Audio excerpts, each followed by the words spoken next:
Hello दोस्तों, बिहार शिक्षक भर्ती वाले हो जाएंगे तैयार। चूंकि आज बीपीएससी पीजीटी टीजीटी वालों के लिए मैराथन सेशन लेके आ गए हैं, और वो भी बायोलॉजी के प्रश्नों का। तो चलिए विस्तार से जानेंगे सारे प्रश्नों का सॉल्यूशन। पहला प्रश्न है, मानव शरीर में मौजूद निम्नलिखित कोशिकाओं में से किसमें माइटोकॉन्ड्रिया नहीं पाया जाता है। हमसे नहीं पाया जाता है पूछा जा रहा है।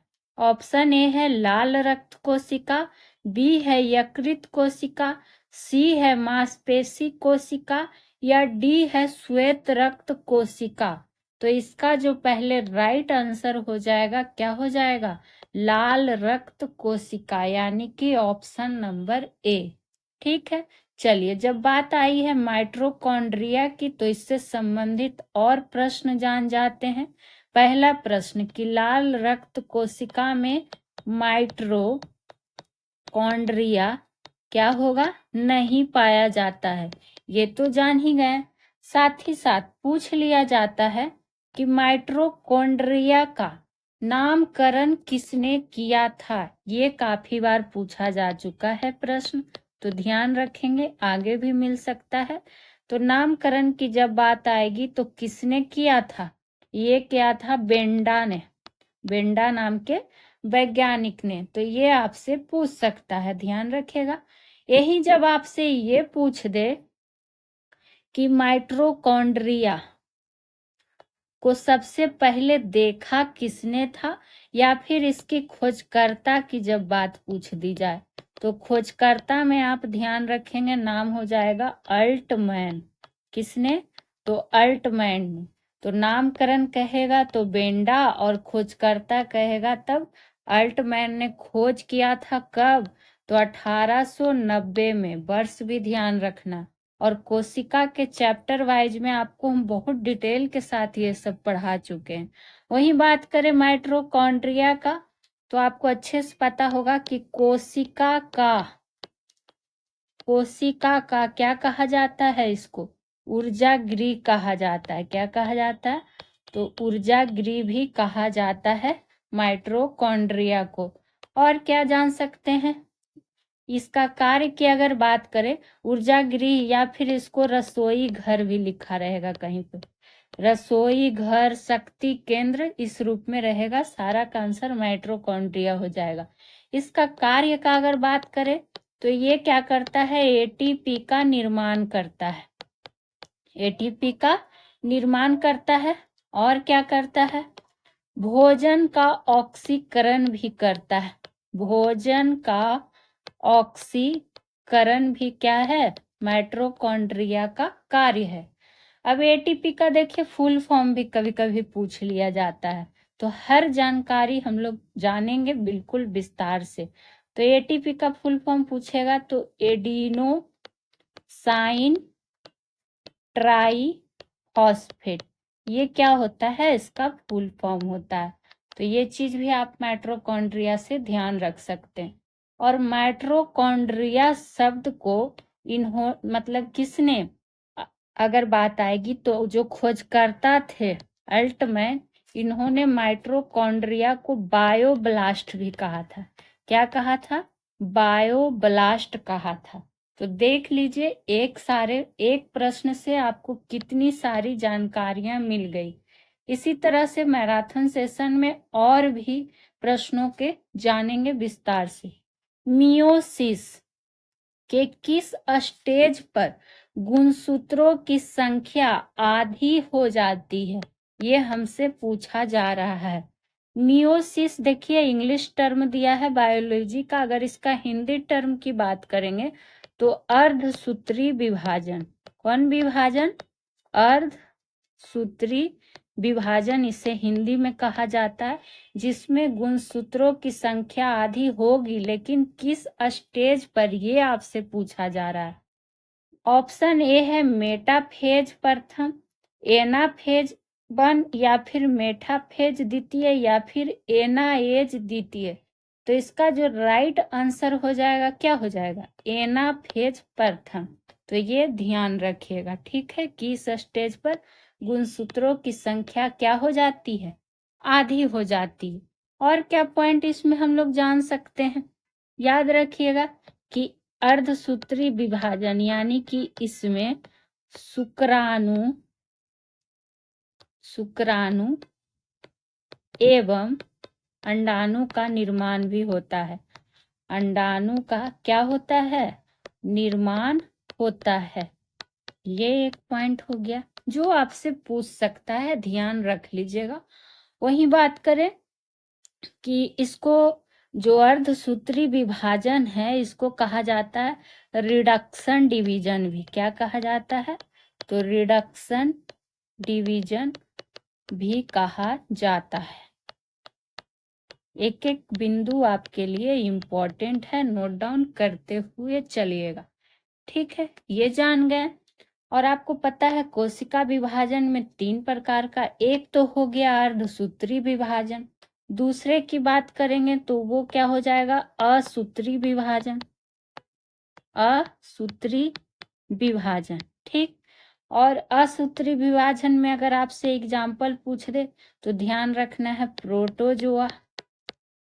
प्रोटोजोआ, ठीक, जो कि नील हरित शैवाल के अंतर्गत हो जाएगा प्रोटोजोआ, और ये असूत्री विभाजन के अंतर्गत आ जाएगा। ठीक है, एक होता है समसूत्री विभाजन। कौन विभाजन, तो समसूत्री विभाजन। हालांकि टॉपिक वाइज में हम आपको ये सब पढ़ा चुके हैं।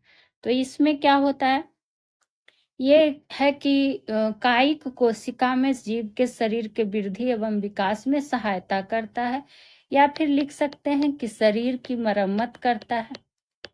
मरम्मत का सेंस है कि घाव वगैरह भरने में क्या करता है, ये मदद करता है। तो ये पॉइंट हो गया। चलिए बढ़ेंगे अगले प्रश्न की ओर, और ये बायोलॉजी है जो बीपीएससी टीजीटी पीजीटी वालों के लिए काफी इम्पोर्टेंट होगा सेशन। सर्वाधिक गति से कार्य करने वाला एंजाइम हमसे पूछा जा रहा है कि कौन सा होगा। ऑप्शन नंबर ए है यूरिया, बी है कार्बोनिक एनहाइड्रेट्स, सी है ट्रिटिसिन, या फिर डी है पेटिसिन। तो इसका जो राइट आंसर हो जाएगा, क्या हो जाएगा, ऑप्शन नंबर बी, यानी कि कार्बोनिक एनहाइड्रेट्स। ठीक है, इसमें क्या पॉइंट हम जान सकते हैं, तो देखिए इसमें आप ये पॉइंट जान सकते हैं, आपसे ये पूछ सकता है कि सबसे महत्वपूर्ण, इस तरह से लिखिएगा कि इसमें सबसे महत्वपूर्ण क्या है, तो एन, इस तरह से लिखिएगा, इसमें सबसे महत्वपूर्ण है एसिटिक एनहाइड्राइड। ये पूछ सकता है कि इसमें सबसे महत्वपूर्ण क्या है। और एसिटिक एनहाइड्रेट्स जो है, हाइड्राइड जो है, इसका सूत्र क्या होता है, तो CH3CO2। तो ये आप ध्यान रखिएगा। इसका अगर उपयोग की बात कर ले कि उपयोग किस चीज में है, तो उपयोग ध्यान रखिएगा कि कार्बनिक संश्लेषण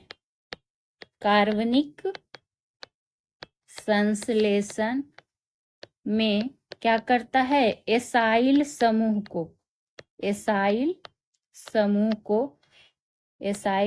को पेश करने के लिए किया जाता है। पेश करने के लिए, जो लोग एनसीईआरटी डिटेल में पढ़े होंगे उनको भी समझ में आएगा, और जो रेगुलर सेशन देखेंगे उनके लिए, उनको भी समझ में आएगा।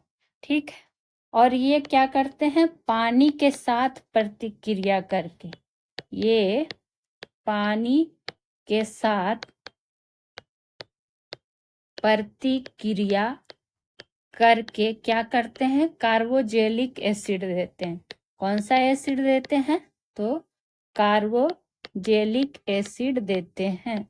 तो क्या पता आपसे क्या पूछ ले, इसलिए हर पॉइंट को ध्यान में रखते हुए चलना है। तो ये प्रश्न हो गया 3 नंबर। बढ़ेंगे अगले प्रश्न की ओर। त्वचा में अतिरिक्त रंजक का उत्पादन उत्प्रेरित होता है मुख्य रूप से, यानी कि किस रूप से? व्यायाम करने से, विटामिनों के कारण, पराबैंगनी किरणों से, या फिर अवरक्त किरणों से, ये हमसे पूछा जा रहा है।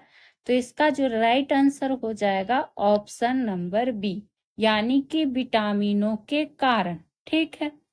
हालांकि अगर विटामिन की बात करें तो यह क्या करते हैं? ऊर्जा प्रदान नहीं करते हैं, ऊर्जा प्रदान नहीं करते हैं। ठीक है। और क्या होता है शरीर में? इस तरह से लिख सकते हैं कि शरीर में जब विटामिन की बात आई है तो विटामिन भी से सूचित कर देते हैं कि विटामिन का संचय क्या होता है? बहुत कम होता है, बहुत कम होता है। और क्या होता है कि इसका जो अधिकांश मात्रा है उसका क्या होता है? मूत्र के साथ उत्सर्जन होते रहता है, उत्सर्जन होते रहता है। ये बात भी आप नोट डाउन कर लीजिएगा, सेंटेंस के रूप में प्रश्न दे सकता है आपके लिए। ठीक है। अगर बात आई है विटामिन की, तो विटामिन चैप्टर आपको भी हम डिटेल में पढ़ा चुके हैं, और विटामिन सारा रासायनिक नाम भी आपको पढ़ा चुके हैं। तो रासायनिक नाम पढ़ा चुके हैं, तो आपके लिए यहाँ पर एक प्रश्न रहेगा कि विटामिन B12 का रासायनिक नाम क्या है? ये कमेंट बॉक्स में आपको बताना है। आ जाएंगे अगले प्रश्न पे। अगला प्रश्न आ गया है हमारा, पत्तियों में संवहन बंडल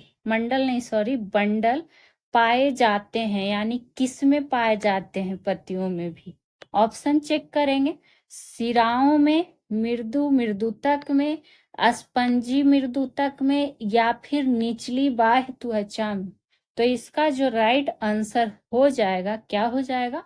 ऑप्शन नंबर ए। और ऐसे प्रश्न आपको बीपीएससी टीचर भर्ती में जरूर दिख सकते हैं, तो जरूर ध्यान रखिएगा। ठीक है। तो पत्तियों में संवहन बंडल कहाँ पाए जाते हैं? तो शिराओं में पाए जाते हैं। वही बात करें संवहन बंडल का, तो ये क्या है? परिवहन व्यवस्था का क्या हो जाता है? एक हिस्सा है। परिवहन व्यवस्था का क्या है? एक हिस्सा है। ठीक है। और बात करें तो संवाहक ऊतक का भी एक रज्जुक है। ये कौन सा ऊतक का? तो संवाहक ऊतक का एक क्या है? रज्जुक है। ठीक है। ये ध्यान तो आप रखेंगे ही। और क्या ध्यान रख सकते हैं? देखिए, ये एक बीजपत्री में, किसमें? तो एक बीजपत्री में इस तरह से आप नोट्स अपना तैयार कर सकते हैं कि एक बीजपत्री में संवहन बंडल जो है वो क्या करता है? आमतौर पर जाइलम और क्या कहता है? फ्लोएम से बना होता है। जाइलम एवं फ्लोएम से बना होता है। और जाइलम और फ्लोएम क्या होता है? ये आपको पता भी होगा, बना होता है। ठीक है। तो ये पॉइंट भी आप इसमें नोट डाउन करके रख सकते हैं। और ये जो जाइलम और फ्लोएम होता है ना, इसके बीच में एक क्या पाया जाता है? कैवियम। क्या पाया जाता है? कैवियम। बीच की बात आई तो उसी बंडल को क्या कहा जाता है? खुला संवहन बंडल। ठीक है। तो ये आप ध्यान रख सकते हैं। चलिए बढ़ेंगे आज के अगले प्रश्नों की ओर। अगला प्रश्न हमारा आ चुका है कि पादप जगत में सबसे छोटे बीज होते हैं। देख लेते हैं कौन होते हैं। ऑप्शन नंबर ए है सिंकोना में, बी है आर्किडस में, सी है घासों में, या डी है नारियल में।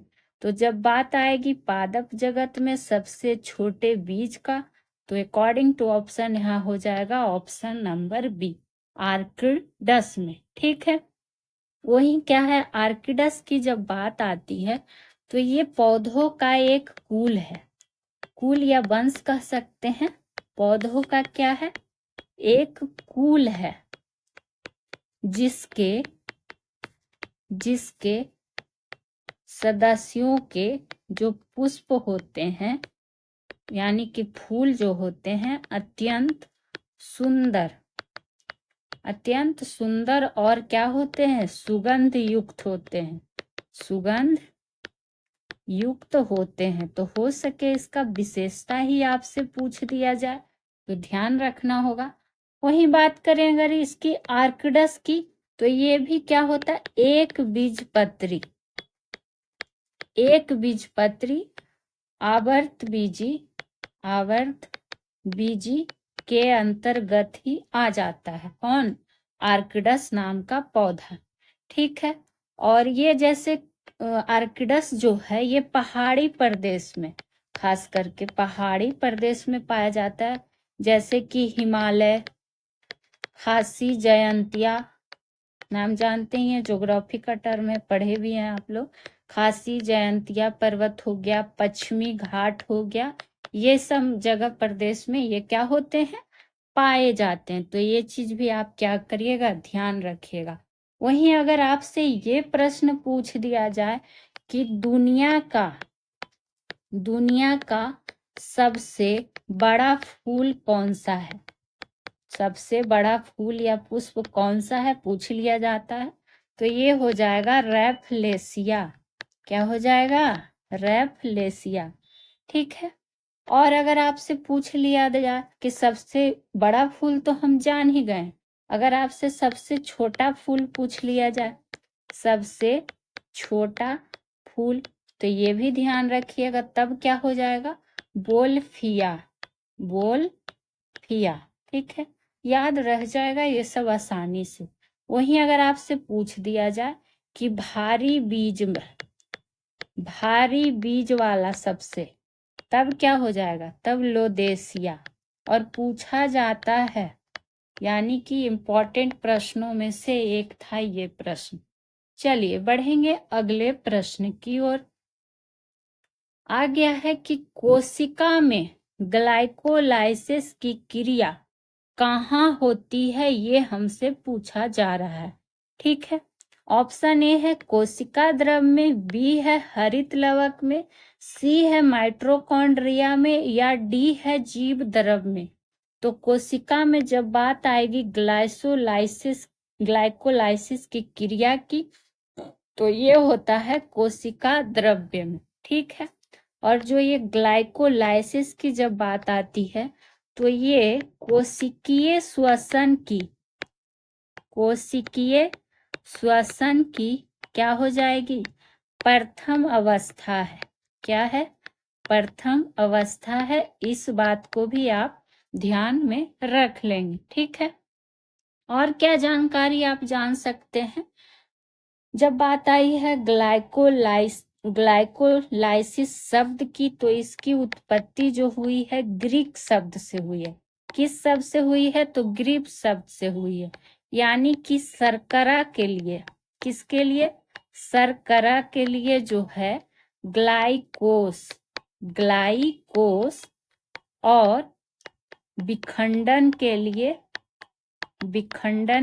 किस शब्द का यूज हुआ है, विखंडन के लिए लीसिस, और उसी को मिला के क्या बन गया है, ग्लाइकोलिसिस। तो ध्यान रखिएगा कि शर्करा के लिए ग्लाइकोस और विखंडन के लिए लिसिस, ये इसका अर्थ निकलता है। ठीक है। ये चीज आप इसमें ऐड ऑन कर सकते हैं। और क्या जानकारी रख सकते हैं, इस क्रिया में होता क्या है, ये भी ध्यान रख सकते हैं, सेंटेंस के रूप में आपसे पूछ सकता है। तो नोट डाउन करिएगा कि इस क्रिया में, किस क्रिया में, ग्लाइकोलाइसिस की क्रिया में ग्लूकोज का क्या होता है, आंशिक ऑक्सीकरण होता है। क्या होता है, तो आंशिक ऑक्सीकरण होता है, जिसके बाद, या फिर कह सकते हैं कि जिसके फलस्वरूप क्या होगा कि ग्लूकोज के एक अणु से पाइरूबिक अम्ल के 2 अणु बनते हैं। कितने अणु बनते हैं? तो 2 अणु बनते हैं और ऊर्जा क्या होती है? मुक्त होती है। एक एक बेसिक पॉइंट आपको बताया जा रहा है जो कि आपको एनसीईआरटी से रिलेटेड है सारा। ठीक है, तो नोट डाउन जरूर करिएगा। आगे बढ़ेंगे, और आगे जाने से पहले अगर आपको हमारी वीडियो पसंद आती है तो please channel solution by PJ को सब्सक्राइब कर लीजिएगा। वीडियो को लाइक शेयर ज़्यादा से ज़्यादा लोगों तक पहुंचा दीजिएगा। यहाँ आपको जीके जीएस के लिए फुल निचोड़ मिलेगा विद सॉल्यूशन। और जो भी बिहार शिक्षक भर्ती की तैयारी करते हैं वो प्लीज महामैराथन क्लास देखा करें। प्लेलिस्ट बना हुआ है, हर सप्ताह आपको एक विशेष मैराथन मिलता रहेगा जिसमें कि हिस्ट्री का, पॉलिटी का, साइंस का, ज्योग्राफी का महामैराथन आपको कराया जा चुका, और आज आपको दिया जा रहा है बायोलॉजी का। तो आप लोग जाके वीडियो पूरा देखिए। वीडियो अच्छी लगे तो प्लीज एक कमेंट अपना कर सकते हैं सेशन से संबंधित। और जीके जीएस के किसी भी एग्जाम के लिए आप इस चैनल से जुड़ सकते हैं।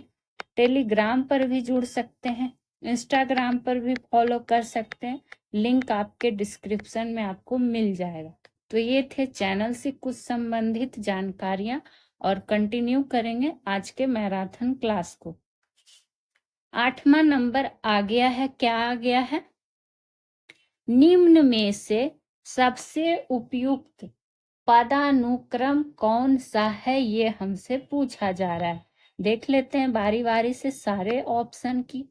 ऑप्शन ए है प्रभाग, वर्ग, वंश, गण। तो ये नहीं होगा क्योंकि हमसे सबसे उपयुक्त पूछा जा रहा है। बी है वर्ग, कुल, वंश, जाति। तो ये भी नहीं होगा। सी में है गण, कुल, वंश, जाति। और डी में है कुल, फिर वंश, फिर जाति या गण। तो यहाँ जो पदानुक्रम में पूछा गया है तो वो हो जाएगा ऑप्शन नंबर सी। तो ये आप पदानुक्रम ध्यान रखिएगा।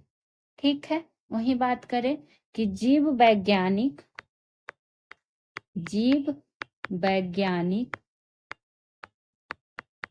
वर्गीकरण में, जीव वैज्ञानिक वर्गीकरण में क्या होता है? जीवों के वर्गीकरण की क्या होती है? एक श्रेणी होती है। वर्गीकरण की क्या होती है? तो एक श्रेणी होती है। और यहाँ पर भी क्या था? एक सबसे उपयुक्त श्रेणी था जो आपको क्या करना था? चुनना था। तो ये आप ध्यान रख लेंगे। वहीं जीव की बात आई है तो जीव से जैसे पूछ लिया जाता है एक कोशिकीय जीव, और पूछा क्या जाता है इसमें आपको एग्जाम्पल दे के पूछ लिया जाएगा। एक होता है बहुकोशिकीय जीव, बहुकोशिकीय जीव। तो पूछ देगा जैसे एग्जाम्पल के रूप में जो बार बार रिपीट होता है कि अमीबा हो गया, पैरामीशियम हो गया, या फिर यूग्लिना हो गया। ये सब किस जीव के अंतर्गत आएंगे? तो ध्यान रखेंगे एक कोशिकीय जीव के अंतर्गत। वहीं बहुकोशिकीय जीव में मानव हो गए यानी कि हम लोग आ गए, और क्या हो गया? मछली हो गया। और एग्जाम्पल ही पूछ लिया जाता है। तो आप लोग ये पॉइंट भी इसमें ध्यान रख लीजिएगा। चलिए बढ़ेंगे अगले प्रश्न की ओर। अगला प्रश्न जो हमारा आ गया है, मोनेरा का सबसे बड़ा समूह पूछा जा रहा है आपसे कि मोनेरा का सबसे बड़ा समूह क्या है। ऑप्शन नंबर ए है आपका यू बैक्टीरिया, बी है साइनोबैक्टीरिया, सी है आर्की बैक्टीरिया, या फिर डी है क्या? None of these. तो मोनेरा की बात जब आई है तो यहाँ पर जो सबसे बड़ा बैक्टीरिया हो जाएगा you bacteria. Option number A हो जाएगा क्या इसका राइट आंसर। तो ये आप ध्यान रख लीजिएगा। अब यू बैक्टीरिया की बात आई, ठीक है, तो इसमें आप ये पॉइंट ऐड ऑन कर सकते हैं कि इस समूह में, किस समूह में, तो यू बैक्टीरिया समूह में सभी प्रोकैरियोटिक, ये भी बताएंगे कि प्रोकैरियोटिक क्या है। तो प्रोकैरियोटिक जीव को क्या है, रखा गया है। तो ये एक प्रश्न आपसे पूछ सकता है, किस समूह में किस जीव को रखा गया है, तो वो हो जाएगा प्रोकैरियोटिक जीव को रखा गया है, ठीक। वही बात करें कि इसमें जो है अविकसित केंद्र पाया जाता है, क्या पाया जाता है, तो अविकसित केंद्र पाया जाता है, ये भी आप नोट डाउन करेंगे। उसी तरह से इस जगत के जो जीव होते हैं वो क्या होते हैं, सूक्ष्मतम, सूक्ष्मतम और सरलतम होते हैं, सूक्ष्मतम और क्या होते हैं, सरलतम होते हैं। प्रोकैरियोटिक जीव की बात हो रही है, और प्रोकैरियोटिक कोशिका भी आप लोग जानते ही हैं, जीव ही प्रोकैरियोटिक कोशिका में जैसे एग्जाम्पल में क्या आ जाएगा, और उसी का ये क्या है, सब विशेषता है। तो इसमें आ जाएगा बैक्टीरिया, और क्या आ जाता है, नील हरित शैवाल, नील हरित शैवाल, ठीक है। और वही अगर यूकैरियोटिक रहता तो, जैसे यहाँ पर लिख देते हैं कि अगर यूकैरियोटिक रहेगा तो यूकैरियोटिक कोशिका के अंतर्गत क्या आ जाएगा, तब आ जाता है सभी जीव एवं पेड़ पौधे, सभी जीव एवं पेड़ पौधे। तो एग्जाम्पल भर भर के पूछा जाता है, ध्यान रखिएगा। चलिए बढ़ेंगे अगले प्रश्न पे। चार बेसमी हृदय किनमें होता है। अब आपसे पूछ रहा है चार बेसमी हृदय किसमें होता है, सरीसृपों में, उभयचरों में, स्तनियों में, या फिर मछलियों में। तो ये किसमें होता है, ये होता है, कहाँ गया, स्तनियों में, हृदय स्तनियों में। तो ऑप्शन नंबर सी, चार बेसिम हृदय कहाँ होता है, स्तनियों में। वही बात करें जो यहाँ सरीसृप और उभयचर जो दिया हुआ है, इसमें हृदय क्या होता है, तीन कक्षीय होता है। तो ये भी आपसे पूछ सकता है कि तीन कक्षीय किसमें होगा, तीन कक्षीय होता है। तो ये चीज भी आप क्या करेंगे, नोट डाउन कर लेंगे, पूछ सकता है आपसे ये प्रश्न, ठीक है। वहीं और क्या जानकारी है, मगरमच्छ का बात कर ले। मगरमच्छ, चूंकि चार की बात अभी तो आई है, चार बेसमी, तो मगरमच्छ में क्या होगा, हृदय जो होगा चार कोष्ठ का होता है। कितने कोष्ठ का होता है, तो चार कोष्ठ का होता है, ठीक है। और मछलियों का हृदय का अगर बात कर लेगा तो, जो कि ऑप्शन नंबर डी में है, तो ये होता है द्विकक्षीय, द्विकक्षीय। ये भी आप ध्यान रख सकते हैं कि किसमें कितना होता है, और कई बार पूछा जाता है।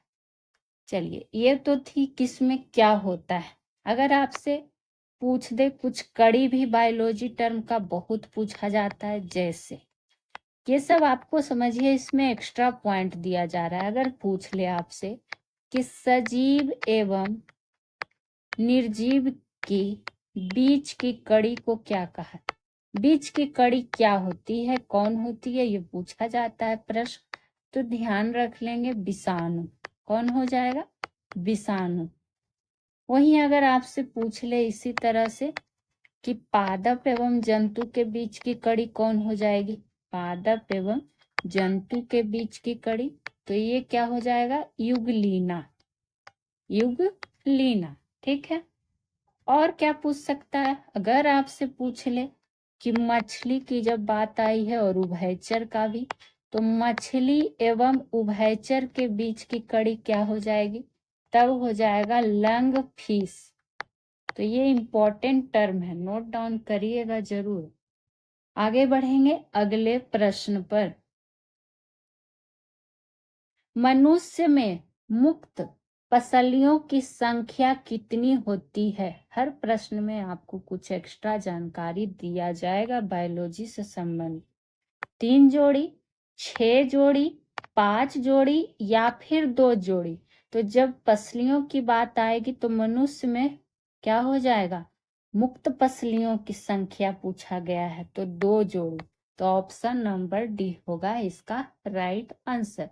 ठीक है, वही बात करें, देखिए इस तरह से एक सेंटेंस आप लिख सकते हैं कि मनुष्य में, देखिए यहाँ मुक्त पसलियां लिखा गया कि मनुष्य में 12 जोड़ी पसलियां होती हैं। क्या होती हैं? 12 जोड़ी पसलियां होती है जो सीधे छाती के उरोस्थी से जुड़ी होती है। किससे जुड़ी होती है? उरोस्थी से जुड़ी होती है। ये पॉइंट हम जान गए। और इन पसलियों के जो नाम है उसका जान लेते हैं। तो नाम निम्न है और कौन कैसे हैं ये भी जान लेते हैं, पूछ सकता है। तो जैसे देखिए किस तरह से पूछा जाएगा वो आपको बताया जा रहा है। पहला में ऐसे दिया रहेगा कि 1 से लेकर 7 पसलियां, ये क्या कहलाता है? इसका क्या नाम दिया गया है? तो सत्य पसलियां। जो लोग को जानकारी नहीं होगी प्लीज ध्यान दीजिएगा। सत्य पसलियां इसको कहा जाता है, यानी कहने का सेंस हुआ ट्रू रिब्स। ये इंग्लिश टर्म हो गया। ठीक है, दूसरा अगर बात करें तो जो 8 से 10 होगा, 8 से 10 होगा उसको क्या कहा जाता है? असत्य पसलियां। असत्य पसलियां। ठीक है, तो लग रहा है हम लोग मैथ पढ़ रहे हैं, है ना? पर है क्या? Biology. False ribs, false ribs. ठीक है, ये हो गया। वहीं तीसरा में क्या जान सकते हैं? तो एक हो गया 11 से 12, इसको कहा जाता है तैरती पसलियां।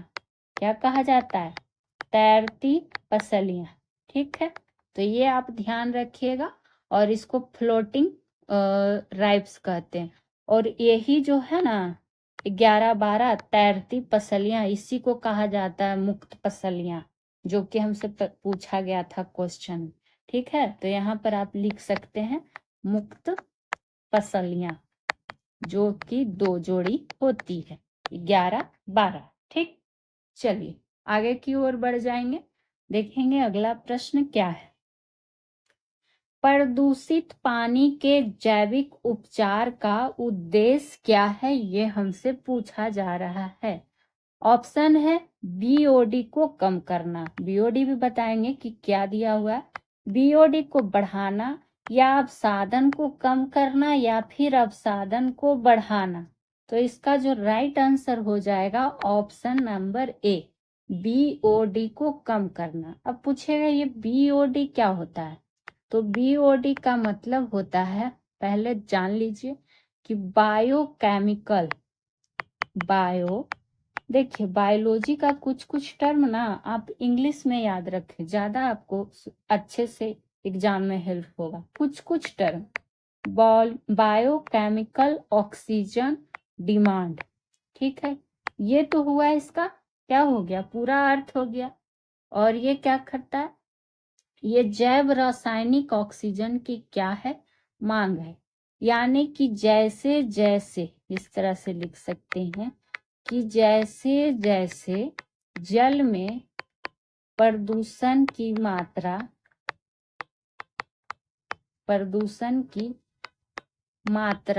बढ़ती है, क्या होती है? बढ़ती है, तो सूक्ष्म जीवों की संख्या में क्या होगा?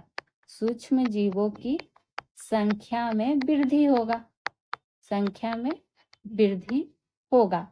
तो हमारा उपचार का उद्देश्य क्या है? कि बीओडी को कम किया जाए। ठीक है, और बीओडी क्या हो गया ये देख ही लें। देखिए होता क्या है कि अगर ये सूक्ष्म जीवों की संख्या में वृद्धि की जो मात्रा है अगर बढ़ते जाएगी तो क्या होगा? ऑक्सीजन का खपत, इस तरह से लिख सकते हैं कि ऑक्सीजन का जो खपत है वो क्या हो जाएगा? ऑक्सीजन का खपत अधिक होने लगेगा, यानी कि इंक्रीज होने लगेगा, ज़्यादा बढ़ने लगेगा, और फिर क्या होगा, बीओडी बढ़ जाएगा, फिर जल में ऑक्सीजन की कमी हो जाएगी। तो इसलिए ये जल प्रदूषण के क्या है, यहाँ पर एक पॉइंट आप ये भी लिख सकते हैं कि बीओडी की जब बात आती है तो ये जल प्रदूषण के मानक निर्धारण का, किसका, मानक निर्धारण का क्या है, महत्वपूर्ण घटक है। तो ये आप क्या करिएगा, ध्यान में रख लीजिएगा, पूछ सकता है, इम्पोर्टेंट में से एक है। चलिए आगे की ओर बढ़ जाएंगे। बीटी कॉटन नहीं है, ध्यान देना। ऑप्शन ए है एक जीएम पौधा, बी है कीट प्रतिरोधी, सी है एक बैक्टीरियल जीन अभिव्यक्ति तंत्र, डी है सभी पेस्टिसाइड्स के लिए प्रतिरोधी। ठीक, तो अगर नहीं है हमसे पूछा गया है तो सबसे पहली बात कि एक जीएम पौधा है, वही बात करें कीट प्रतिरोधी भी है, एक बैक्टीरियल जीन अभिव्यक्ति तंत्र भी है, लेकिन जो नहीं है हो जाएगा सभी पेस्टिसाइड्स के लिए प्रतिरोधी। ठीक, ये हो गया, यानी कि सभी पेस्टिसाइड्स के लिए प्रतिरोधी नहीं होता है। अब पूछिएगा ये बीटी कॉटन क्या है। कॉटन मतलब यहाँ सेंस क्या हो गया, कपास की बात हो रही, किसकी बात हो रही है, तो कपास की बात हो रही है। ठीक है, यानी कि बीटी कपास जो है ये आनुवांशिक रूप से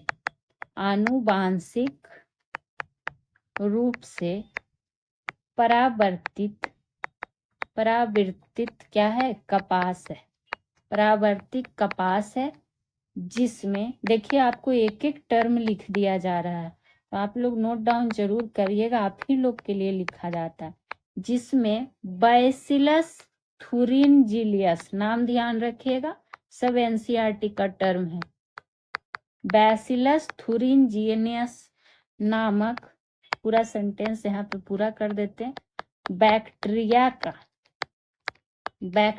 का क्राई नामक, कौन नामक, क्राई नामक जीन डाला जाता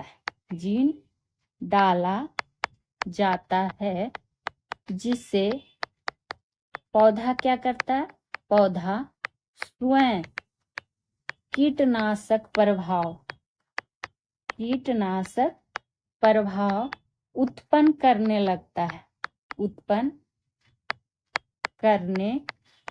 लगता है और पौधों पर कीटनाशक दवाइयों को छिड़कने की आवश्यकता नहीं रहती है।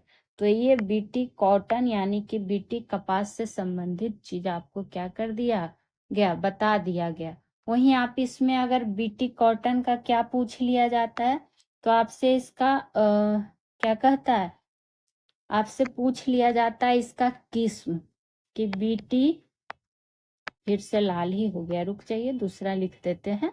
अगर आपसे पूछ ले कि इसका जो बीटी कपास है यानी कि बीटी कॉटन है, इसका पूछा जाता है आपसे परिवर्तित किस्म, तो किस्म में ध्यान रखिएगा 3 है, एक है मेक 12, मेक 162 और मेक 184। ठीक, ये 3 किस्म ध्यान रखना है आपको। वहीं अगर भारत में बीटी कॉटन का उत्पादन के मामले में बात करें, बीटी कॉटन के उत्पादन के मामले में सर्वाधिक स्थान पे कौन कौन सा राज्य है, तो ध्यान रखिएगा पहला नंबर पे महाराष्ट्र होता है, दूसरा पे हो जाता है गुजरात, तीसरा तेलंगाना, क्रम कभी कभी आपसे पूछ दे सकता है, तेलंगाना, और चौथा कौन सा हो जाएगा, हरियाणा।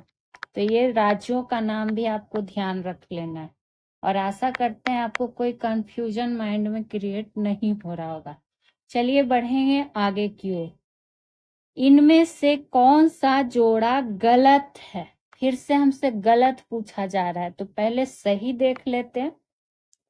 ऑप्शन ए है रामसर सभा क्या वायु प्रदूषण से संबंधित है? बी में है क्योटो प्रोटोकॉल जलवायुकरण परिवर्तन से संबंधित है। सी है मोंट्रियल प्रोटोकॉल ओजोन रिक्तीकरण।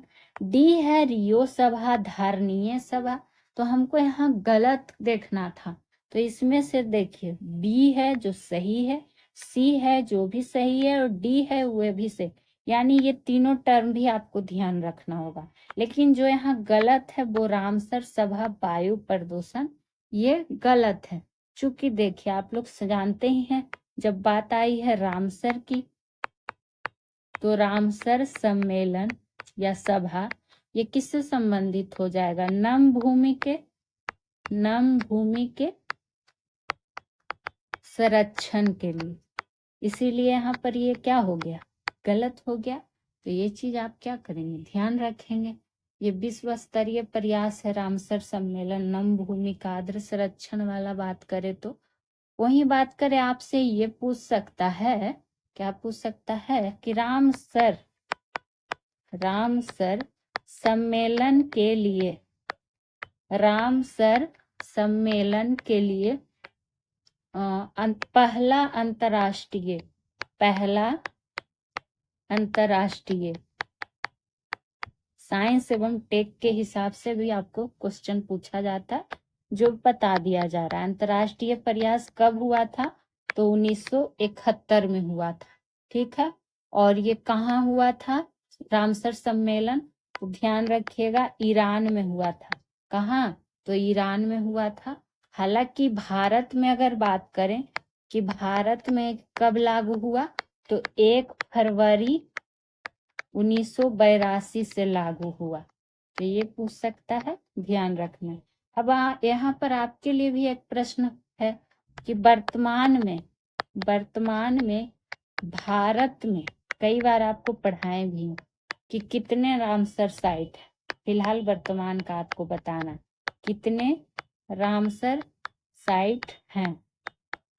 ठीक है, कमेंट बॉक्स में आप लोग से आशा रहेगा कि आंसर दिया कीजिएगा, और वीडियो को पूरा देखिएगा, तभी आपके एग्जाम में आपको हेल्प मिलेगा और प्रश्न आपको जरूर दिखेगा, इसकी गारंटी है आप लोगों के लिए। तो एक बार भरोसा करके देखिए।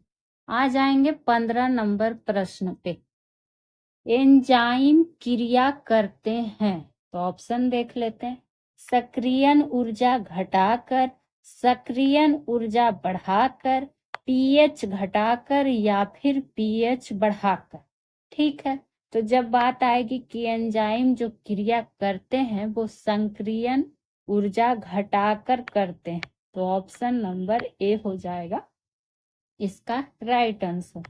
वहीं जब एंजाइम की बात आती है तो कथन के रूप में दिया रहेगा कि क्या सही कथन है, इस तरह से। तो ध्यान रखिएगा कि सभी एंजाइम जो होते हैं वो किसके बने होते हैं? तो प्रोटीन के बने होते हैं। बिहार शिक्षक भर्ती के लिए तो इम्पोर्टेंट है ही, किसी भी प्रतियोगी परीक्षा की तैयारी कर रहे हैं तो इम्पोर्टेंट। वहीं बात करें एंजाइम की, जब बात आती है तो ये जैव उत्प्रेरक है। क्या है? जैव उत्प्रेरक है। ठीक है, और बात करेंगे तो एंजाइम को इस तरह से लिख लीजिएगा, क्योंकि बिना लिखे तो आप लोग को चैन आएगा नहीं। एंजाइम की अभिक्रिया को प्रभावित करने वाले कारक पूछ लिए जाते हैं।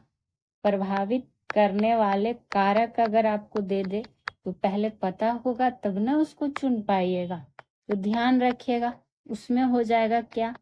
पीएच हो जाएगा, दूसरा हो जाता है तापमान, और तीसरा हो जाता है सांद्रण, और चौथा में क्या हो जाएगा? सबस्ट्रेट। ठीक है, ये चारों क्या करते हैं? एंजाइम की अभिक्रिया को प्रभावित करते हैं। तो ये चारों कारक भी आपको ध्यान रख लेना। कुछ प्रमुख एंजाइम का नाम भी याद रखिएगा, जैसे कुछ प्रमुख एंजाइम में क्या क्या हो जाएंगे? एमाइलेज, पेप्सिन, ये सब भी आपको डिटेल में पढ़ा दिया जाएगा, कभी टेंशन मत लीजिए। ट्रिप्सिन, अग्नाशय, अभी जो क्वेश्चन है उसको डील करते हैं। अग्नाशय हो गया, डीऑक्सी राइबोन्यूक्लिक, ये सब कुछ क्या हो गया, प्रमुख एंजाइम हो गए जिसका नाम आपको बताया गया।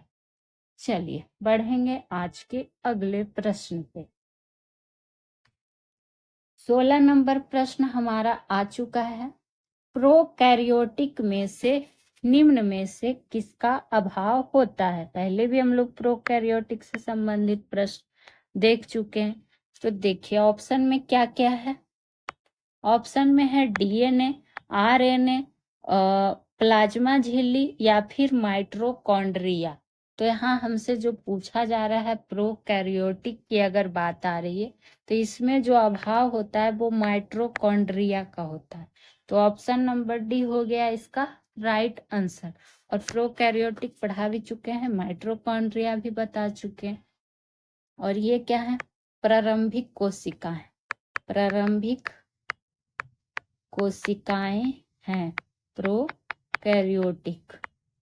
ठीक है, इसमें क्या होता है? अविकसित केंद्र होता है, अविकसित केंद्र होता है, ये भी आपको बता चुके हैं। वहीं और कुछ पॉइंट की अगर हम बात कर ले तो इसमें जो होता है ध्यान रखिएगा कि समसूत्री, और इसके पहले ही आपको बताएं कि समसूत्री कोशिका विभाजन में क्या होता है, कि समसूत्री कोशिका विभाजन इसमें जो है नहीं होता है। किसमें? प्रोकैरियोटिक में। तो ये पॉइंट आप इसमें ध्यान रखिएगा। और क्या ध्यान रख सकते हैं इसमें? आप ये ध्यान रख सकते हैं कि इनमें, किनमें प्रोकैरियोटिक की बात हो रही, कि इनमें झिल्ली युक्त कोशिकांग, झिल्ली युक्त कोशिकांग जो होते हैं क्या होते हैं? अनुपस्थित होते हैं, अनुपस्थित होते हैं। ठीक है, तो ये एक पॉइंट हो गया। वहीं डीएनए है, ऑप्शन ए में है ना जी डीएनए। तो डीएनए का फुल फॉर्म क्या होता है? डीऑक्सी राइबो न्यूक्लिक एसिड, ये होता है इसका फल। डीएनए का संश्लेषण, डबल हेलिक्स मॉडल, ये सब सारी चीजें आपको हम डिटेल में पढ़ा चुके हैं। वहीं आरएनए का फुल फॉर्म क्या होता है?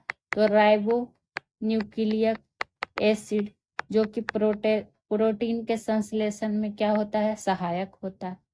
तो ये सब बहुत बार आपको पढ़ा चुके हैं, इसलिए इस पर ज्यादा टाइम नहीं दिया जाएगा, बढ़ेंगे आगे की ओर। और अगर आपको हमारी मेहनत पसंद आए, हमारी वीडियो अच्छी लगे, तभी चैनल को सब्सक्राइब करिएगा, वीडियो को लाइक शेयर कर दीजिएगा। आपसे आशा रहेगा कि करेंगे। और हाँ, सभी विषय का क्लास जो है बिल्कुल विस्तार में दिया जा रहा है, आप लोग देख भी रहे होंगे। एनसीईआरटी बेस्ट क्वेश्चन चुन चुन के लाया जा रहा है। और आपको मैराथन क्लासेस भी प्रोवाइड की जा रही है। और याद चल रहा है बायोलॉजी का महामैराथन। तो और इसके पहले हिस्ट्री हो गया, ज्योग्राफी हो गया, पॉलिटी हो गया, और क्या कहता है साइंस हो गया, सारा कराया गया है फुल डिटेल्स के साथ। तो प्लेलिस्ट एक बार चेक कीजिए, आपको दिखेगा। तो जीके जीएस की निचोड़ तैयारी आप यहाँ से कर सकते हैं। टेलीग्राम ग्रुप से भी आप जुड़ सकते हैं, वहां पे आपको पीडीएफ प्रोवाइड किया जाता है। तो प्लीज वीडियो को लाइक कर दीजिएगा, सॉल्यूशन बाय पीजे चैनल को सब्सक्राइब कर लीजिएगा। और सीधे बढ़ेंगे अगले प्रश्न की ओर। जीवित प्राणियों के शरीर में होने वाली कौन सी एक प्रक्रिया पाचक प्रक्रिया है? ऑप्शन ए है प्रोटीनों का अमीनो अम्ल में विघटन, बी है ग्लूकोज का H2O और CO2 विघटन, सी है ग्लूकोज का ग्लाइकोज में रूपांतरण, या डी है अमीनो अम्लों का प्रोटीन में रूपांतरण। तो इसका जो राइट आंसर हो जाएगा ऑप्शन नंबर ए, यानी कि प्रोटीनों का अमीनो अम्ल में विघटन। तो ये ध्यान रखिएगा। और जो यहाँ ऑप्शन क्या है, ग्लूकोज का CO2 और H2O में विघटन, ये क्या कहलाता है? ये श्वसन प्रक्रिया कहलाता है। लेकिन हमसे पाचक प्रक्रिया पूछा गया था। तो ये क्या होता है, ये श्वसन प्रक्रिया कहलाता है। तो इस तरह से भी आपसे पूछ सकता है। ठीक है, वही बात करेंगे। और क्या ध्यान रख सकते हैं, तो टाइलिन की बात कर लेते हैं। टाइलिन एक एंजाइम है। टाइलिन क्या है, एक एंजाइम है जो क्या करता है, ये पूछ सकता है इसलिए बता दिया जा रहा है, जो भोजन के मंड को क्या कर देता है, शर्करा में बदल देता है। शर्करा में बदल देता है, बदल देता है। और जो बदल देता है उसको क्या कहा जाता है, सैलाइनरी एमाइलेज कहा जाता है। इसलिए यह टर्म आपको नोट डाउन कराया गया। ठीक है, तो चलिए बढ़ेंगे आगे की ओर। और प्लीज कमेंट जरूर किया कीजिए, आप लोग के कमेंट से हमें भी मोटिवेशन मिलता है। आ गया है प्रश्न 18 नंबर। प्राकृतिक वृद्धि नियंत्रक हार्मोन है, क्या है देख लेते हैं। ऑप्शन ए है 2,4-D, बी है इंडोल एसिटिक एसिड, सी है NAA, डी है मैलिक हाइड्राजाइड। और आपको जो है प्राकृतिक पढ़ा चुके हैं हम सारा पादप हार्मोन को डिटेल से, तो वीडियो एक बार देखिएगा। और इसका जो राइट आंसर हो जाएगा इंडोल एसिटिक एसिड।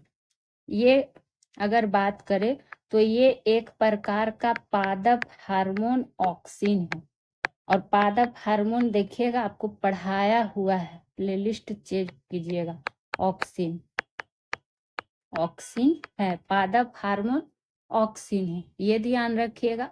अगर पूछ दे आपसे कि ऑक्सिन के खोजकर्ता कौन थे, खोजकर्ता तो नाम ध्यान रख सकते, ब्रेंट। किसने, एक बेंडा हम लोग पढ़े थे, यहाँ क्या पढ़ रहे हैं, ब्रेंट। तो ये ध्यान रखिएगा। वही बात करें और क्या जान सकते हैं कि कुछ और हार्मोन की, अगर हम पादप हार्मोन की बात करें तो पूछ लिया जाता है कि बौना पौधा को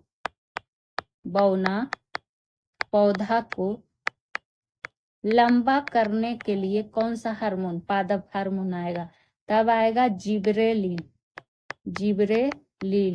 और ये TRE 2 में पूछा भी गया है, 3 में भी पूछा लिया गया है हार्मोन, पादप हार्मोन से प्रश्न।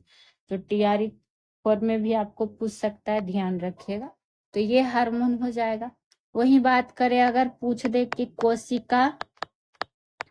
कोशिका विभाजन को उत्प्रेरित करने वाले हार्मोन का नाम, पादप हार्मोन की बात हो रही, तब ध्यान रखिएगा साइटोकाइनिस। ठीक है, ये बात हो गई। और ये जो देखिए ऑप्शन ए में था ना 2,4-D, तो ये क्या है, खरपतवारनाशी। आप लोग NCERT बुक पढ़े होंगे, आपको पता होगा कि यह क्या है, डाइक्लोरोफियोन्सी एसिटिक एसिड, यानी कि खरपतवारनाशी है। और यहाँ क्या दिया हुआ है, जो ये NAA है, ये नेफ्थलीन एसिटिक एसिड जो कि कार्बनिक यौगिक है। और ये भी कवकनाशी की भांति व्यवहार करता है। और ऑप्शन डी क्या था, ऑप्शन डी था मौलिक हाइड्राजाइड। ये क्या करता है, ये सिंथेटिक यौगिक है। कौन यौगिक है, तो सिंथेटिक यौगिक। और ये क्या करता है, तो पौधे की वृद्धि को उत्तेजित करता है। चलिए बढ़ेंगे आगे की ओर। अगला प्रश्न जो आ गया है, और देखिए यकीन करिए जो क्वेश्चन का लेवल कंटेंट आपको दिया जा रहा है बहुत ही चुन चुन के लाया जा रहा है। तो हमारी मेहनत को आप लोग भी समझिए और सपोर्ट चाहिए बस आप लोग से। कवक विज्ञान क्या है, बैक्टीरिया का अध्ययन है, कुकुरमुत्ता का अध्ययन है, वायरस का अध्ययन है, या फिर परजीवियों का अध्ययन है। तो कवक विज्ञान यहाँ पर अगर बात कर ले तो कवक से ही संबंधित होगा। और इसमें कवक कौन हो जाएगा, कुकुरमुत्ता। तो देखिए किस तरह से लैंग्वेज चेंज करता है, यहाँ कवक न लिख कर क्या दे दिया है, कुकुरमुत्ता, जो कि कवक के अंतर्गत ही आता है। तो इसका अध्ययन ये हो जाएगा। ठीक, तो ये चीज आपको पता होगा भी। वहीं बात करें कि अगर आपसे पूछे परजीवियों का अध्ययन क्या कहलाता है, और ये भी आपको हम टॉपिक वाइज में पढ़ा चुके हैं, तो बताइए आप लोग पढ़ भी नहीं करते हैं तो क्या करें। पर इसको क्या कहा जाता है, तो पारासीटोलॉजी। पारासीटोलॉजी, लॉजी मतलब क्या होता है, अध्ययन होता है, और जीव विज्ञान के जितने भी अध्ययन है हम आपको पढ़ा चुके हैं। वहीं बैक्टीरिया का अध्ययन क्या हो जाएगा, तो बैक्टीरियोलॉजी।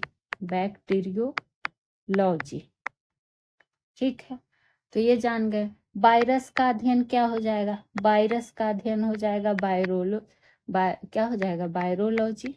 वायरोलॉजी, ये हो गया वायरस का अध्ययन। तो ये सब आपको क्या कर लेना है, ध्यान रखना। अगर कवक की बात आई है तो एक चीज और, शैवाल भी आ जाता है, शैवाल का भी अध्ययन ध्यान रख लीजिएगा। वो क्या होता है, फाइकोलॉजी। फाइकोलॉजी। कवक से एक बिंदु ये नोट डाउन कर सकते हैं, क्या कर सकते हैं, कि कवक जो है, कवक में जो संचित भोजन होता है, कवक में जो संचित भोजन है वो क्या करता है, ग्लाइकोजेन एवं वसा के रूप में होता है, वसा के रूप में होता है, ठीक है, तो ये ध्यान रखिएगा। चलिए आगे की ओर बढ़ जाएंगे। खसरा के आक्रमण को रोकने के लिए टीका का विचार किसने दिया था, टीका का विचार, ये तो काफी बार पूछा भी गया है प्रश्न, देख लेते हैं। ऑप्शन ए है एडवर्ड जेनर पर, जॉन एक एंडर्स पर, बी है अलेक्जेंडर फ्लेमिंग, सी है क्या कहता है, रूडयार्ड। ये ना कि पेनिसिलिन देखे टीका सीधे एडवर्ड जेनर मार के निकल दिए, नहीं, पूछ रहा है कि खसरा के आक्रमण को रोकने के लिए, तो ये क्या हो जाएगा इसका आंसर, जॉन एक एंडर्स। तो ये ध्यान रखिएगा। और ये विचार कब दिया था, टीका का विचार 1963 में। खसरा की अगर बात आई है, खसरा की, तो खसरा जो है विषाणु जनित रोग है। ये भी तो पूछ सकता है कि विषाणु से होता है कि जीवाणु से होता है, किससे होता है, तो ये किससे है, विषाणु जनित रोग है, ये ध्यान रखिएगा। किस वायरस से होने वाला रोग है, वायरस से तो है ही, नाम क्या है ये, तो मोरबीलो वायरस। कौन वायरस, मोरबीलो वायरस के कारण होता है, मोरबीलो वायरस के कारण होता है। खसरा में होगा क्या, खसरा में होता ये है कि इसमें शरीर के ऊपर छोटे छोटे पानी युक्त क्या आ जाते हैं, दाने आ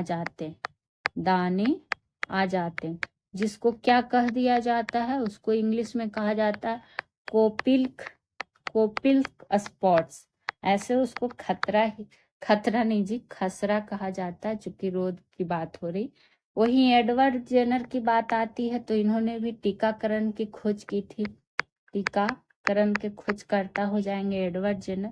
अलेक्जेंडर फ्लेमिंग का काफी बार पूछा गया है, तो अलेक्जेंडर फ्लेमिंग से ध्यान आप रख सकते हैं।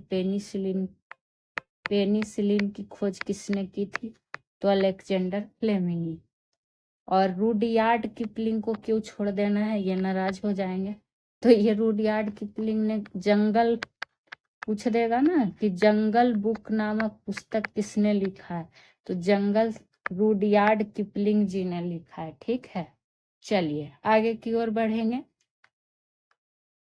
अपोमिक्सिस का अर्थ क्या है, एपोमिक्सिस, चलिए देख लेते हैं क्या अर्थ है। ऑप्शन ए है बगैर लिंगी जनन हुए भ्रूण का निर्माण, भ्रूण पोष निर्माण, सामान्य भ्रूण निर्माण, या फिर एक ही बीज में बहुत सा भ्रूण। यानी कहने का सेंस एक टर्म कॉमन आ रहा है, क्या, भ्रूण। लेकिन जो इसका राइट आंसर हो जाएगा ऑप्शन नंबर ए, बगैर लिंगी जनन हुए भ्रूण का निर्माण क्या होता है, अपोमिक्सस होता है। इसका अर्थ ये हुआ कि बिना निषेचन का, क्या हो गया, बिना निषेचन का, बिना निषेचन के, ठीक है। यानी कि इसमें ये ध्यान रख सकते हैं, क्या ध्यान रख सकते हैं, कि इसमें यानी कि अपोमिक्सस में, इसमें युग्मक के बिना संलयन के नई संतति का क्या हो सकता है, निर्माण हो जाता है। एपोमिक्सिस का मतलब यही हुआ, यानी कि बात हो गई कि इसमें जो है नर और मादा, हर रूप से आपको समझा देते हैं कि नर और मादा जो है इसमें भाग नहीं लेता, इसलिए तो हो गया बगैर लिंगी जनन हुए भ्रूण का निर्माण। ठीक, तो ये जान गए। वहीं अगर बात करें कि इसका क्या कहता है, महत्व क्या है भाई, तो महत्व में जान लीजिएगा, संकर बीज का उत्पादन हो गया, उत्पादकता बढ़ाने में, ये सब सारा एनसीईआरटी टर्म ही आपको बताया जा रहा है। उत्पादकता बढ़ाने में या फिर संकर किस्म की खेती में इसका महत्व है, संकर किस्म की खेती में। ठीक, ये सब हो गया इससे संबंधित जानकारी।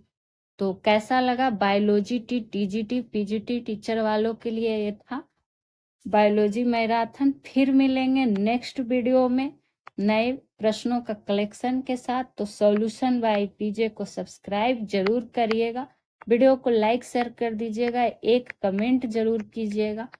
फिर मिलेंगे, थैंक यू।